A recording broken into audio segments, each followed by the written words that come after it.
convidado de hoje é professor da Universidade Federal do Maranhão, onde se formou em Direito. Fez o seu mestrado na Federal de Pernambuco. Foi juiz federal antes de ingressar na carreira política. Foi eleito deputado federal e, mais recentemente, governador do Maranhão, com 63% dos votos válidos. Tornou-se o primeiro filiado do PCdoB a governar um estado da federação desde a cisão com o PCB em 1962. Boa noite, Flávio Dino. Boa noite, um grande prazer falar contigo. Uma honra ter você aqui. Queria que você falasse um pouquinho da economia, aí, mercado mesmo, economia privada do Maranhão. Qual é a fronteira de eventual expansão? O que você me diz do porto de Itaqui, que hoje é o de maior volume de mercadorias do país? Onde é que estão as oportunidades do Maranhão? Como é que você convida o investidor a olhar para o Maranhão? Nós temos uma vocação já instalada no que se refere à produção de alimentos. De fato, a produção crescente de grãos, soja, milho, algodão e outros produtos.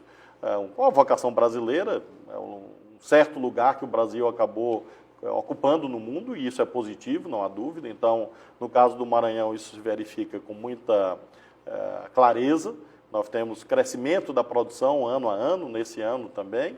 A outra vocação instalada é ser um hub logístico do arco norte do país, pela felicidade de conjugarmos um complexo portuário com um porto público sob gestão estadual e 2 portos privados e um terceiro porto privado em construção, que conduz a um cenário de movimentação, muito em breve, de 300 milhões de toneladas por ano, portanto, a maior movimentação portuária do Brasil, considerando a soma do Porto da Vale e da Alcoa, o porto que está em construção com mais o porto público. Nós teremos essa movimentação exponencial de cargas de vários tipos, várias origens e natureza, marcadamente grãos, granéis, líquidos, combustíveis, mas também produtos variados, minérios, fertilizantes, enfim, produtos industrializados. Então, nós temos o complexo portuário, 3 ferrovias que integram o Nordeste, também a região de Carajás, no Pará, e a Norte-Sul, chegando até a Estrela do Oeste, em São Paulo, uma espécie de coluna vertebral do desenvolvimento brasileiro. Essas 3 ferrovias chegam diretamente ao complexo portuário, além de rodovias, portanto, é um complexo logístico multimodal que faz com que você, olhando para a Amazônia, olhando para o Nordeste, vai encontrar o Maranhão ali no Arco Norte como principal vértice desse sistema logístico dessa região do país, podendo servir não só para como plataforma de exportação de produtos, mas também para importação de produtos, tendo em vista que, em ambos os casos, temos proximidade com os grandes centros consumidores e produtores do mundo, pelo Canal do Panamá, a Ásia, Estados Unidos, a Europa, pela posição setentrional que nós temos a 2 graus da linha do Equador.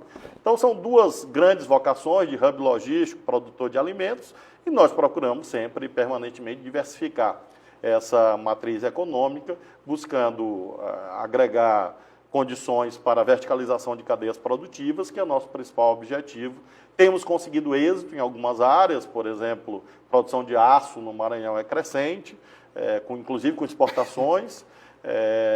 Essa via atinente aos fertilizantes é muito importante, porque é um passo a mais na cadeia do agronegócio, e buscamos isso mediante incentivos fiscais, benefícios, nos termos da lei, para que com isso nós tenhamos a diversificação da economia, porque quanto mais plural ela for, melhor significará em termos de agregação de valor para o nosso Estado. Então, além disso, nós temos o turismo, num momento bastante bom, em face dos Lençóis Maranhenses, do Centro Colonial de São Luís.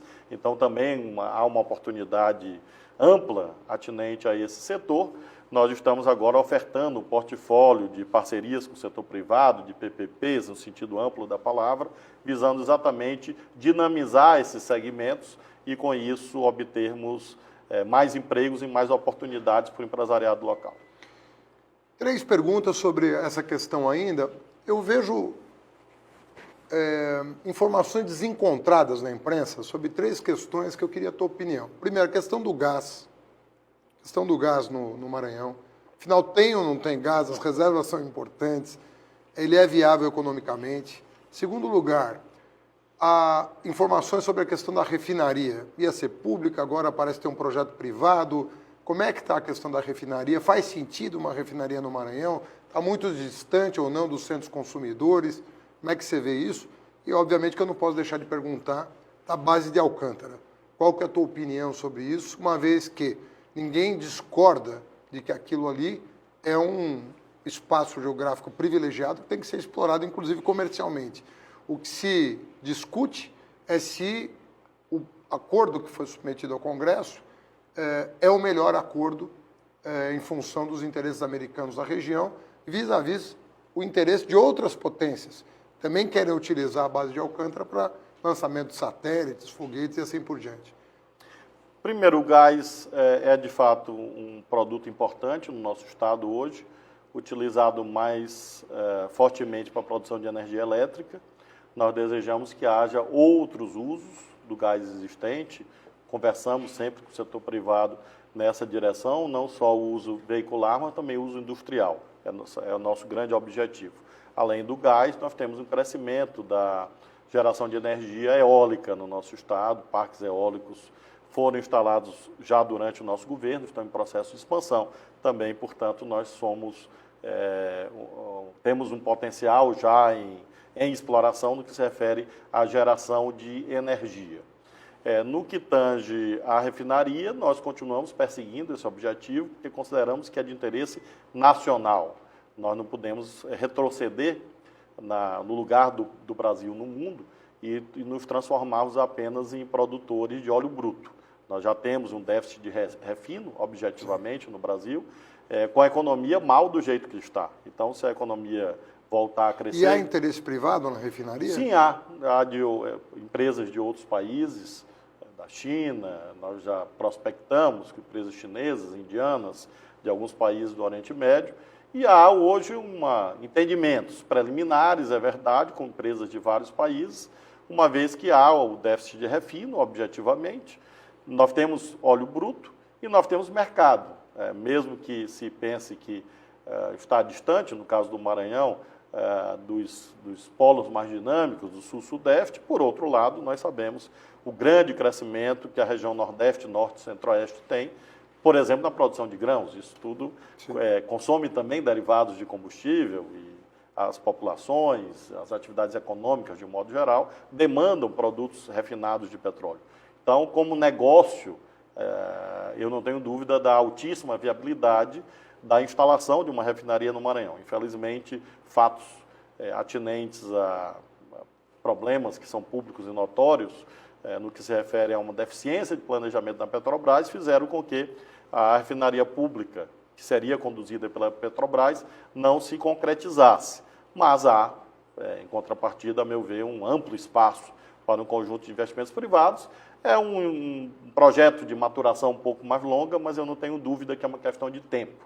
Ou seja, em algum momento... Ou seja, está na sua mesa. Sim, está, e estará na mesa dos próximos governos, e em algum momento, nos próximos 10 anos, essa refinaria estará funcionando, porque corresponde a uma necessidade objetiva do país, porque nós não podemos abrir mão da soberania energética, e a capacidade de refinar petróleo é inerente à soberania energética. Entra muito derivado por Itaqui, claro, né? sim, sim. Então já entra por ali. Isso, o que prova que a necessidade existe, né?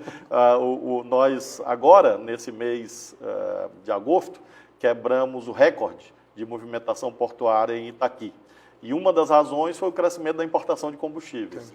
Exatamente a sublinhar que a necessidade econômica, a necessidade social existe, exatamente comprovada pelo crescimento de investimentos em tancagem. Nós temos hoje um investimento de 1 bilhão e 400 milhões de reais na área do Porto do Itaqui, investimentos próprios nossos, investimentos privados, e em larga medida está no segmento de tancagem para estocagem de movimentação de combustíveis, mostrando que, de fato, é um mercado importante. E, finalmente, sobre a base de Alcântara, nós temos uma posição que foi expressada no voto da deputada Perpétua Almeida, em dois sentidos. Em primeiro lugar, é claro que a soberania nacional deve ser preservada e defendida, e isso é um valor fundamental, um imperativo constitucional, e, portanto, não concebemos a ideia de alienação daquele segmento do território nacional ou dos equipamentos ali contidos. Não, definitivamente não. É claro que a base de Alcântara pertence ao Brasil e a soberania nacional deve ser exercida em sua plenitude. Consideramos, contudo, que um acordo de salvaguardas tecnológicas com qualquer país do mundo, porque eu lembro bem que eu fui relator de um acordo de salvaguardas tecnológicas com a Rússia, quando era deputado federal. Praticamente todos os países do mundo, o Brasil também, ao celebrarem relações comerciais, vão exigir a proteção da chamada propriedade intelectual. Ninguém vai ceder gratuitamente segredos industriais, segredos comerciais, porque se o fizer está desrespeitando o investimento público que a sociedade deste país fez para desenvolver a tecnologia. Então, o acordo de salvaguardas tecnológicas em si mesmo não ameaça a soberania. Na sua prática, é um desafio, mas não é um desafio inerente ou decorrente do instrumento jurídico. O instrumento jurídico, acordo de salvaguardas tecnológicas, pode e deve ser feito com qualquer país do mundo. Nesse caso específico, o acordo não impede que a base de Alcântara amanhã seja usada por outros países, uma vez que os Estados Unidos... E é o Brasil que decide? Claro. Sempre? Sempre, a não ser, há uma ressalva, aqueles países que não integram o sistema de tratado de não proliferação de armas nucleares, que é uma cláusula, a meu ver, justa e, inclusive, alinhada com as posições internacionais do Brasil. Então, se amanhã o Brasil quiser sediar ou receber o lançamento, por exemplo, de um artefato, de um veículo lançador de satélites do Canadá, poderá fazê-lo, ou da França, poderá fazê-lo, da Itália, poderá fazê-lo. O que o acordo diz é que se a tecnologia utilizada por qualquer país do mundo, por qualquer empresa privada do mundo, for de origem norte-americana, determinados procedimentos têm que ser observados. Se a tecnologia não tiver nenhum componente, nenhum processo vinculado à tecnologia norte-americana, o acordo sequer incide nessas relações jurídicas que possam ser eventualmente celebradas entre o Brasil e qualquer outro país. De modo que o acordo eu li, reli e posso assegurar a todos os que nos assistem com toda seriedade. O acordo em si mesmo não viola a soberania nacional. Bom, amanhã pode ter um governo que descumpra o acordo? Infelizmente sim. Pode ter um governo que vá além do acordo e imagine que a administração de Alcântara deve passar para outro país, numa espécie de locação, numa cessão. É claro que, infelizmente, pode haver, depende do que as urnas decidirem em cada pleito presidencial. Mas o acordo em si mesmo, ele viabiliza a exploração comercial da base, que esse é o principal. É um patrimônio do Brasil que está inutilizado há praticamente 4 décadas, um grande investimento público. Nós já tentamos isso por vários caminhos, programa aeroespacial próprio. Infelizmente, houve aquela explosão em 2003, resultando na perda de vidas humanas, inclusive. Houve, já no governo Lula, Dilma, um acordo com a Ucrânia, que infelizmente não foi adiante, ou seja, o portfólio de alternativas foi percorrido e, lamentavelmente, não obtivemos êxito. Então, essa é mais uma tentativa que eu espero que seja exitosa e que empresas, não só dos Estados Unidos, mas empresas de todos os países do mundo, utilizem a base de Alcântara, porque isso é importante para o nosso Estado, é importante para o Brasil. Você vê com algum otimismo? Você acha que nos próximos 3 anos o governo vai acordar para o que está acontecendo? Agora, às luzes das pesquisas de opinião, que são severas em relação ao governo, a impressão que dá é que o governo está criando um mundo paralelo. Ele falou recentemente, depois da divulgação das pesquisas, se acredita em Papai Noel, a impressão que dá é que o governo acredita em Papai Noel, porque está esperando uma reversão de expectativas que parece que não corresponde ao andar da carruagem. As coisas estão se deteriorando sem que o governo se dê conta disso. Como é que você está vendo, com que grau de preocupação você está vendo isso como governador? Obviamente que você espera que o Brasil melhore. Está governando um Estado que precisa que o Brasil melhore e que tem sido o carro-chefe da melhora dos indicadores brasileiros.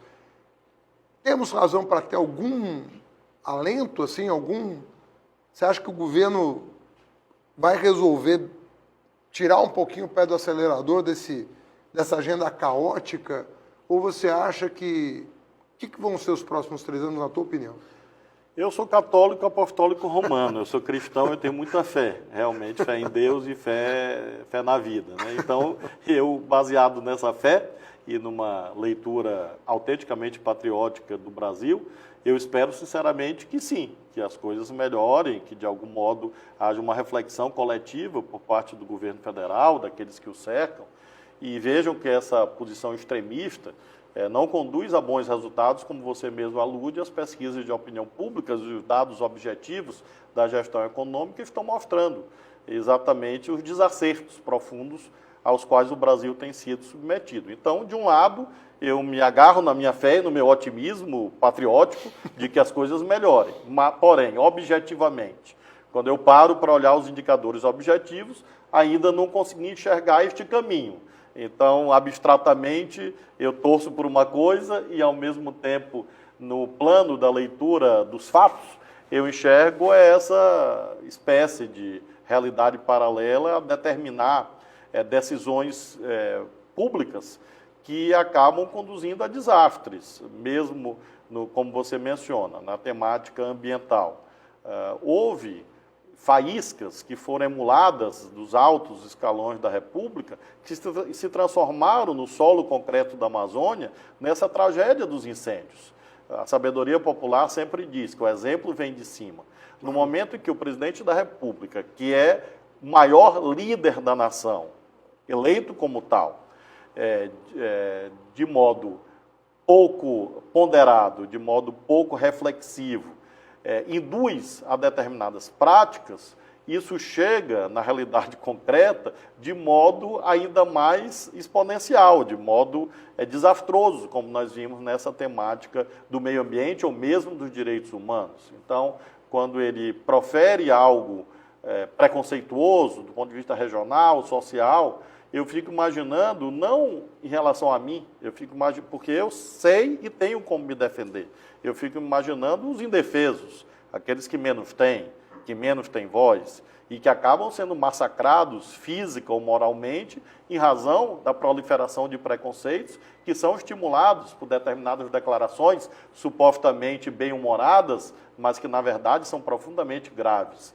Então, eu torço, espero, como disse, movido pelo meu otimismo e pela minha fé, que isso mude, ou seja, ainda há tempo para que o governo compreenda que ele não deve governar para poucos, para uma minoria, tampouco deve governar apenas para os mais ricos, embora nós tenhamos visto agora nas pesquisas mais recentes que até os mais ricos estão descontentes, mas por vezes há uma tentação de agradar aqueles que têm mais poder econômico, aqueles que acham que eliminando direitos vão desenvolver o Brasil, e ao mesmo tempo isso conduzindo a um descuido objetivo, criminoso, contra milhões e milhões de desempregados, por exemplo. É um governo que não fala de emprego, não fala de políticas sociais, parece não se preocupar, portanto, com dramas agudos e irreversíveis. Porque quando uma família, um pai, uma mãe, experimenta o desemprego prolongado, isso significa danos, não só patrimoniais e não apenas para o pai ou para a mãe, mas também para os filhos, para os netos, que vão se privar, por exemplo, de oportunidades educacionais para sempre, porque terão que ingressar precocemente no mercado de trabalho e amanhã não retornarão para a escola. Então, são danos de profunda dimensão, danos a gerações de brasileiros, em razão dessa visão extremista, agressiva e antissocial, antinacional, que lamentavelmente está sendo a marca do atual governo federal. Eu espero que esses indicadores de pesquisa, mostrando uma acentuada deterioração da imagem do presidente da República, se preste a uma correção de rumos no governo, mesmo ele mantendo a sua visão à direita, uma sua visão de direita, mas que haja algum tipo de ponderação e de respeito a posições diferentes, de maior diálogo. Acho que isso será bastante útil para o próprio governo federal e, sobretudo, para o Brasil. A oposição, queria te perguntar, tem partidos, você sabe quais, PDT, PCdoB, PSOL, PT, PSB, que têm feito reuniões periódicas, têm procurado alinhar as fundações, reflexão sobre o Brasil e tem uma espécie de unidade progressista que não é eleitoral, mas que é uma tentativa programática de oferecer alternativas no Congresso Nacional e para a sociedade em geral. Como é que você está vendo o papel dessa oposição, que é, digamos, a oposição verdadeira ao governo Bolsonaro, aquela que se constitui como tal e que oferece uma perspectiva alternativa? Você está vendo mais confluência, menos? Você acha que as lideranças desses partidos, dentre os quais nós nos incluímos, nós podíamos fazer mais por essa convergência? Ela é possível, desejável? O que o político Flávio Dino teria a dizer do papel desses partidos? Eu tenho lido com muita frequência uma visão muito cáustica acerca do papel da oposição no Brasil, como se não houvesse projeto ou eficácia na nossa ação. Eu leio sempre com muito respeito, porém, respeitosamente, divirjo dessas análises. Eu acho que fizemos muito nos últimos anos num quadro extremamente difícil.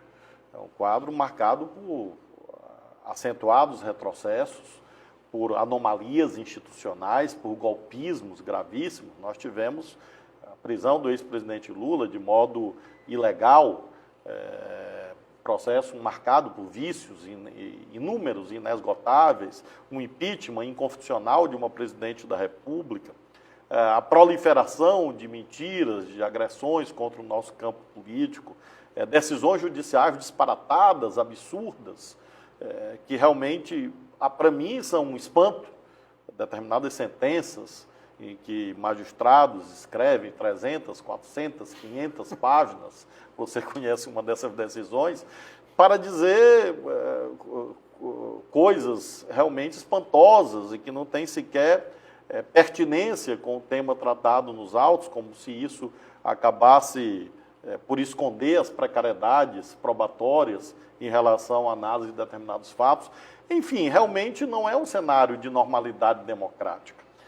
Apesar disso, aqui estamos, ou seja, governamos estados, governamos cidades, de modo coerente, de modo sério, com resultados positivos, como aludi em relação ao Maranhão, em relação a outros governos estaduais, que também temos resultados positivos. Disputamos a eleição presidencial num quadro difícil, fomos ao segundo turno, quase vencemos a eleição. Então, eu acho que, se nós olharmos assim, eu tenho a impressão que o Tribunal da História, daqui a algumas décadas, vai ser menos rigoroso do que, às vezes, as análises cotidianas acabam indicando. Eu acho que temos feito a boa luta. A resistência no âmbito parlamentar, obtivemos vitórias na reforma da Previdência, danos abissais que seriam produzidos, como, por exemplo, o fim do benefício de prestação continuada, o fim da aposentadoria dos trabalhadores rurais, foram tais retrocessos evitados pela ação dos nossos parlamentares, ainda que em condição de minoria avassaladora, e conseguiram, mediante as táticas parlamentares, o diálogo, obter bons resultados. Temos feito a resistência social, o debate ideológico, exercendo governos. Então, acho que nós temos feito o que é possível nesse período. Não significa dizer que nós devemos nos acomodar. Temos tarefas urgentes. Nos reconectar mais profundamente ao sentimento popular, sobretudo aqueles que menos têm, que precisam da firmeza contínua da nossa voz, e precisamos, portanto, aprofundar a nossa ligação orgânica, cotidiana, com tais segmentos, mesmo que eles não estejam agregados hoje em torno de entidades representativas da sociedade civil, mas são esses setores subalternos, os de baixo, os perseguidos, os explorados, os discriminados, os oprimidos, que são aqueles que têm interesse a um modelo econômico justo, inclusivo, como nós experimentamos no período do lulismo. Acho que, portanto, nós temos esta tarefa, temos a tarefa da unidade, sim, e creio que temos avançado nesse sentido. Acho que há um clima de muita cortesia, de muita cordialidade entre várias lideranças do campo nacional popular, e isso é uma pré-condição. A conversa, o diálogo, temos a eleição de 2020, em seguida de 2022, e eu acredito que nós vamos vencer. Nós teremos um resultado bastante bom em 2020. Acho que vamos ganhar muitas prefeituras desse campo que não é do extremismo de direita, do campo, portanto, não bolsonarista. Acho que vamos ter ótimos resultados eleitorais, unidos, vamos trabalhar para isso e vamos vencer a eleição presidencial em 2022, eu tenho certeza disso. Deixa eu te fazer uma última pergunta, nosso tempo está já esgotado. Eu sou muito crítico da concentração dos meios de comunicação em pouquíssimas mãos. E você vive uma situação muito peculiar, não é? Porque você vive num estado em que a concentração é máxima e num país em que a concentração é média, mas ela existe. Como você opera a tua relação com os meios de comunicação no plano local e no plano nacional? Como é que você vê essa situação? Porque um dos ingredientes da saída da crise é a comunicação mais franca, mais aberta, mais legítima. Então, o Flávio Dino, governador do Maranhão, como é que olha para o Brasil? Normalmente, Haddad, os monopólios nunca são bem-vindos. O ideal é que haja pluralidade de meios, isso eu me refiro à economia, à política, enfim. Bancos, clubes de futebol, sistema financeiro. Então, quanto mais houver pluralidade, concorrência, competição salutar, justa, acho que ganha a sociedade. No caso dos meios de comunicação, evidentemente esse monopólio, até singular em termos internacionais, não serve à sociedade. O ideal é que a Constituição seja cumprida, ou seja, nós tenhamos a convivência de uma mídia comercial, claro, meios de comunicação privados, negócios que visam lucro, nós tenhamos meios de comunicação da sociedade, comunitários, rádios comunitárias, etc. Nós temos um sistema estatal, público, e mediante, portanto, a convivência dessas várias mídias institucionalizadas, nós tenhamos a salutar concorrência em busca da aproximação em relação à verdade. Além disso, nós temos esse universo extraordinário da internet que, como qualquer engenho humano, pode ser o reino de Deus, pode ser o reino do diabo. Então, nós precisamos ocupar com bons valores, com bons princípios, com boas ideias, com bom conteúdo, para evitar que isso se transforme no inferno, que destrua a sociedade, destrua a democracia com, por exemplo, a proliferação de fake news em processos eleitorais ou não. Então, esse amálgama, esse cotejo, essa múltipla convivência que eu busco no dia a dia como governador do Estado, de modo que eu me relaciono com todos esses caminhos e acho que esse é o certo. Eu, portanto, mantenho relações com a mídia comercial tradicional, com a mídia comunitária. Temos uma rádio pública no Maranhão, a rádio mais antiga do nosso estado, que é a Rádio Timbira, e nós recuperamos a rádio, investimos nela para que ela tenha um papel, uma audiência hoje significativa. Eu uso muito intensamente a internet. Sim. Há mais de 10 anos, eu próprio... Cada vez mais. E eu próprio sou o condutor da política de internet. Quando eu estou no Twitter, sou eu falando, sempre sou eu, jamais é alguma pessoa da minha equipe, que eu mesmo que estou escrevendo ali, com o meu estilo, com a minha forma, com a minha percepção da realidade, com o meu tempero pessoal, e isso também se espraia para as outras mídias sociais.